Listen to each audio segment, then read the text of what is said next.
এই জুলাই গণ অভ্যুত্থানের পরে দু একটা রাজনৈতিক দল আছে, তারা বিএনপিকে টার্গেট করেছে।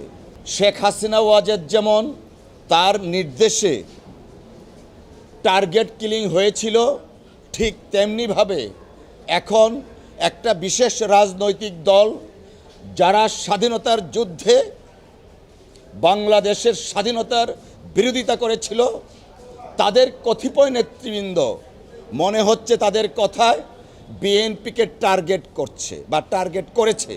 কালকে এক নেতা বক্তব্য দিচ্ছিলেন, আমি শুনছিলাম যে দল হিসাবে নাকি বিএনপির পতন চায়। সেই নেতার এইটুকু কি মাথায় ঢুকলো না?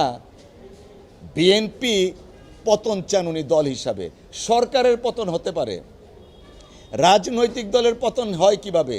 তাছাড়া বিএনপি তো এইভাবে আসেনি।